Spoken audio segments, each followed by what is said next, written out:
folks, so in today's video I'm going to look at the Meike 35mm f2 lens, which is a budget prime lens which I've just recently picked up in the last few weeks for £179 from Amazon.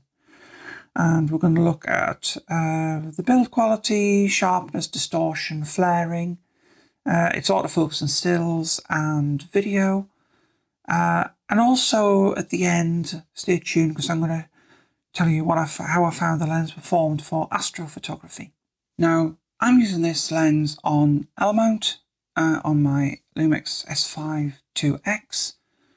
Just so you know that I think the lens is available on E-mount as well, and I think Z-mount. And I think they're doing it for Fuji X-mount as well, I'm not sure. But it's available on various mounts. Just go on the website and you can have a look and see. They do a whole range of different lenses. And finally, full disclosure, I bought this lens with my own money, and this video is solely created by me. It's not sponsored in any way, shape or form. So let's look at the build quality of the lens. So it's all plastic construction. It's a 58mm thread on the front for the filters, which handily is a size that I have used with my Fuji lenses. There's no aperture ring, but there's a nice big focus ring which has a lovely feel to it. It's nice and smooth, and with my Astro photography I've been doing some manual focus and had no problems at all with the focus ring, a lovely feel. And there's also an AF, MF manual focus, autofocus switch, so you can switch it easily to manual focus with the switch on the lens. The lens also has a red weather sealing gasket on the back. I don't know if the lens is fully weather sealed, but it is nice to see that it does have at least a gasket which seals it to the camera body. But I don't think it has a rating in weather sealing. But all round, for the money, £179, I think the build quality, it's got a nice feel to it. It's a nice plastic, and I think the quality is reasonably good for considering the budget price. And, you know, when you compare it to other lenses, it doesn't feel cheap. It feels quite solid in the hand. So I've done some lovely test images of the brick wall at the back of my house for the sharpness and distortion. And this will bring, as I'm talking here, I'm going to bring them up, and we'll go up from f2 wide open, and we'll gradually step down. Initially third stops to f2.8, and then f2.8, 2.8, all the way down to, I think I did f22. And as we go through them, you can find that the center sharpness is very, very nice. Even wide open, it's very sharp to use. I think acceptably sharp for any purpose. I think the lens sharpens up gradually as you get to f2.8. It's quite a bit sharper again, but it'll start to sharpen as low as f2.2 to f2.5. By f4, it's really sharp in the corners as well, although the corners wide open are pretty sharp anyway. And when it gets to f5.6, I think it's approaching its maximum sharpness, and it stays that sharp probably down to f11, where I think when it hits about f16, it starts to become a little bit softer. But I think a lot of lenses do this because of diffraction. So it starts to, but it's barely noticeable. We'll come on to vignetting later on in the video. I've got a separate test for that. As for distortion, this is why I've taken a picture of bricks. And you can see that out of camera, it's very well controlled. There is no lens profile for it that I'm aware of. Anybody in the comments, please comment below if there is one, or let me know. I couldn't find one or I had a look. However, it works quite well with the Lightroom corrections. And to be honest, this lens doesn't really need that much in the way of corrections, as it has very little distortion that I can see. The lines are nice and straight, but it can be expected of a 35mm lens because it's not, it's a middling sort of focal length. It's not at the ultra wide, it's relatively wide. So you would expect lenses like this to be quite well controlled, and this one is no exception. So I found that wide open, ever so slightly soft in the corners, but it's very marginal. It's, generally speaking, at f2, very usable for most purposes, even if you need corner to corner. Maybe if you're in landscapes, you would obviously stop down regardless. If you're doing astrophotography, we will come on to that in more detail. You might stop down one stop, but to be honest, I've got some sample pictures coming up later where I did it wide open. There's a bit of a story behind that one. My fault. But I was kind of forced to use f2 for the samples I got because I messed up by I knocked the focus ring, didn't set the focus lock. That's my fault.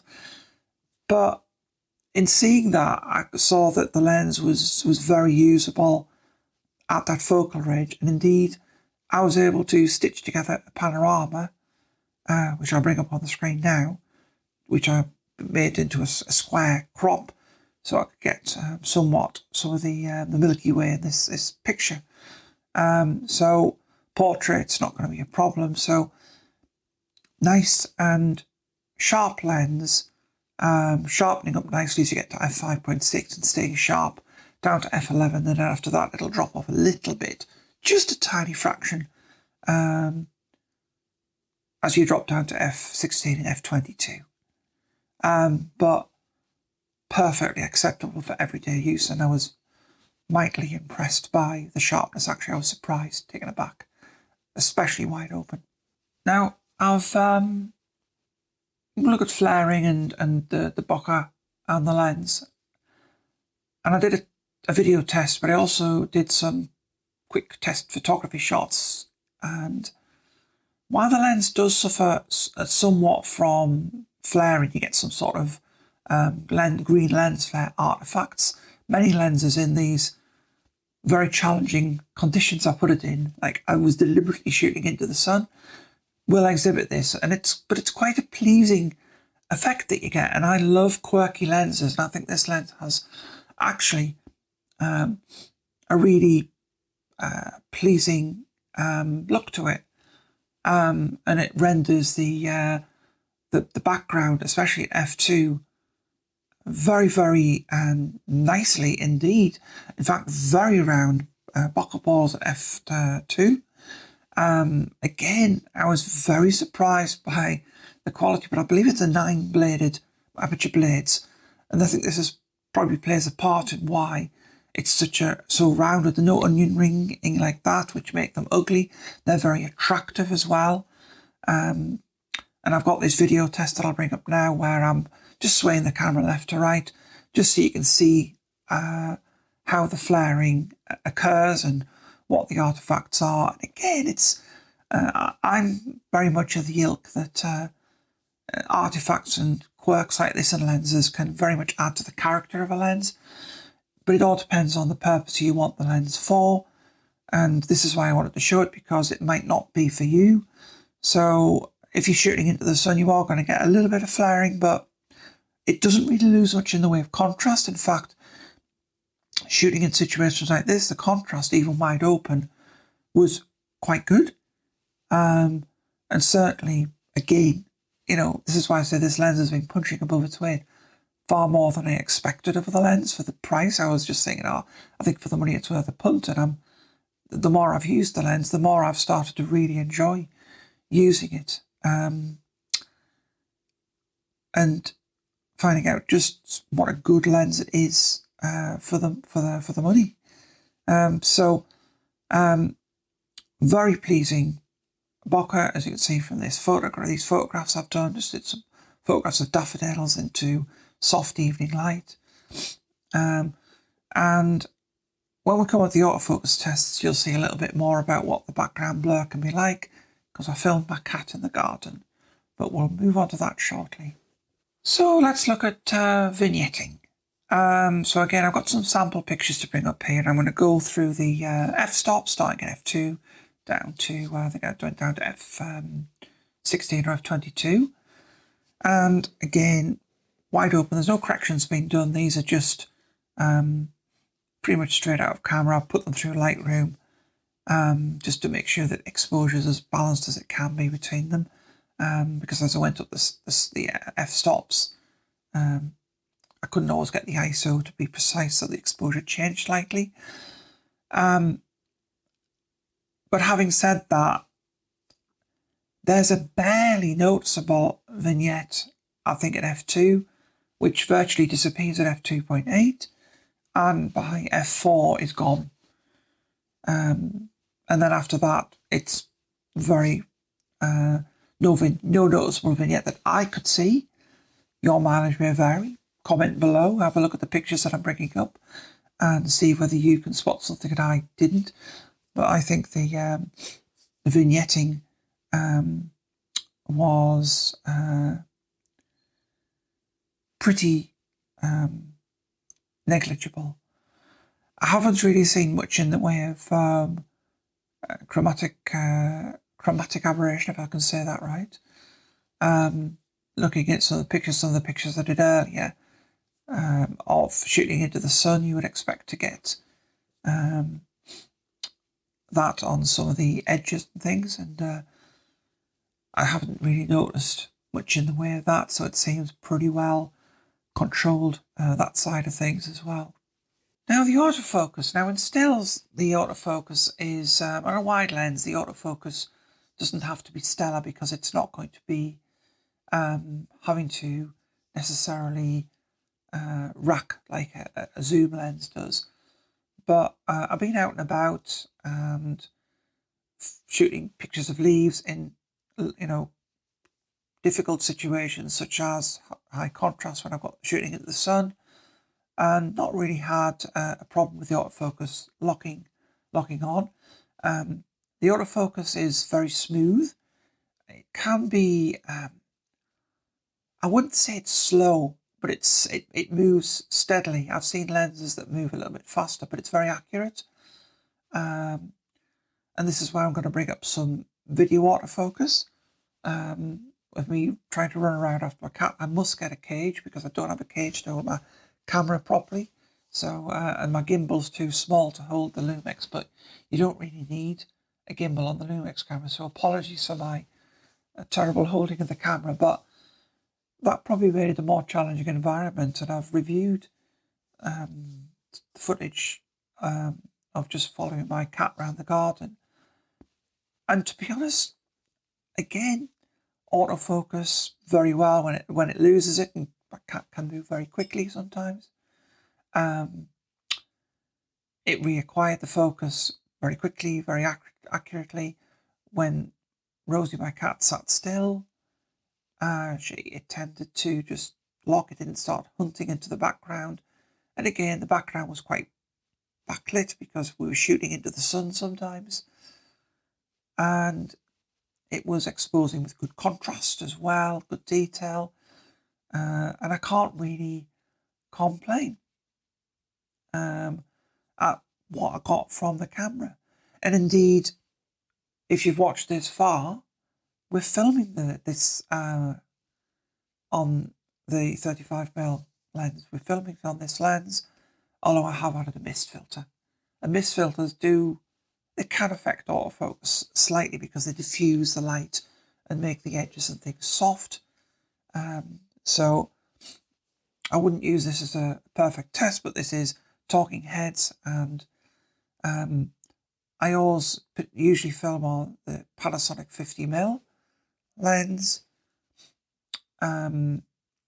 or the Panasonic 24-105 f4, and I will also have the mist filter on. So your best bet is to watch one of my other videos that I do. I always record them on the Lumix unless I say otherwise, and see how it compares. That's the best, is to compare one of my old videos to one of my new videos, this video, and see how you think it compares. But I don't really think I've had much of an issue with it having a focus problem, and I'm sort of moving around in the frame quite animated. And as I say, I've been very pleased with the stills autofocus and very pleased with the video autofocus. I haven't really got any criticisms of them. So I promised you some astrophotography pictures at the end. So I did go out with the lens and I took only a couple of the shots came out. The reason that some didn't is because I just knocked the autofocus, but not enough for me to notice. I've since set up the autofocus lock on the Lumix, which disables the focus ring. So I don't have as many samples to show you. I did do some at different f-stops, but I haven't had an opportunity to get out again. It's been very cloudy in the UK, so it's been difficult to get a lot of samples, and I can't get out every night. So, but I've got some at f2, and quite surprisingly, many lenses suffer from aberrations in the corner, which is kind of where the stars look like they've got a little wing on them, and it's usually due to it usually affects the wider lenses. And I'm happy to say that with this lens, at f2 wide open, the aberrations are there, but they're very slight. They're not major, as you can see from this picture. I'll just zoom in the corner, and those aberrations will pretty much at f2.8, I do have an f2.8 sample thankfully, pretty much clear up at f2.8. And you can probably use this lens wide open or anywhere between f2 and 2.8, which is very important in astrophotography or astro landscape photography, because you need as much light as possible to get the shots. And I was trying to shoot pictures of the Milky Way, and the wider the lens, the better. So very well controlled, again, good contrast, good colour. And again, for the money and comparing it to, here's a shot taken on my Lauer 15mm f2 lens as well, but I have to shoot that generally at f2.8 because wide open it does suffer quite a bit from aberrations, and it's not as sharp. It's quite sharp wide open, not super sharp. And you've got to bear in mind the Lauer 15mm D-Dreamer is an £850 lens. It's like more than 4 times, nearly 5 times the cost. So this lens is trading blows with a lens that costs 4 times as much in astrophotography. And I think while there are better lenses out there that probably have, perfect control in the corners, for the money you're spending, I was very surprised how good it is for astrophotography, and a very nice little find.